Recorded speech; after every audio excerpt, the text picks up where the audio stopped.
दिल्लीत डिसेंबरमध्ये आंदोलन 11 वर्षात भाजपाने रुपयांची वाढ केली नसल्यानं तीव्र नाराजी। जयपूर राजस्थान येथील तारक भवन येथे निवृत्त कर्मचारी EPS 95 राष्ट्रीय समन्वय समितीची केंद्रीय कार्यकारिणीची बैठक श्री येडे यांच्या अध्यक्षतेखाली पार पडली। यामध्ये यावेळी सभाध्यक्ष प्रकाश येडे यांनी देशातील खासगी, निमसरकारी, सहकारी उद्योगातील सेवानिवृत्त कामगारांच्या पेन्शन वाढीसाठी सर्व संघटनांना एकत्र घेऊन तीव्र लढा उभारण्याचा निर्णय घेत दिल्लीत येत्या डिसेंबरमध्ये आंदोलन केलं जाईल।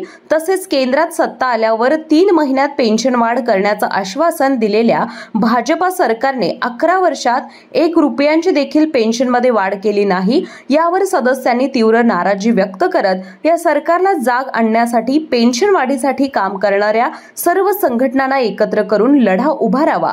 कार्यरत 85 लाख पेन्शनर आणि सेवेत असलेले सुमारे 30 कोटी कर्मचारी यांच्या संघटनांनी भविष्याचा विचार करून या लढ्यात सहभागी व्हावे असे आवाहन केले। राष्ट्रीय समन्वय समितीच्या बैठक कार्याध्यक्ष भीमराव डोंगरे, उपाध्यक्ष पुंडलिक पांडे, उपमहासचिव चंद्रशेखर परसाई, कायदेशीर सल्लागार ॲडव्होकेट दादा झोडे, ML यादव राजस्थान, B ब्रह्मा ओडिशा, हरगोविंद शर्मा, आनंद चौधरी राजस्थान, गुरमुख सिंग दिल्ली, संजना रिछारिया मध्य प्रदेश, दिलीप पाटील, शिवाजी सावंत तसेच चेन्नई, ओडिशा, महाराष्ट्र, कर्नाटक, उत्तर प्रदेश, पंजाब, हरियाणा, गुजरात, राजस्थान आदी देशाच्या 22 राज्यातील केंद्रीय कारिणीचे सदस्य उपस्थित होते।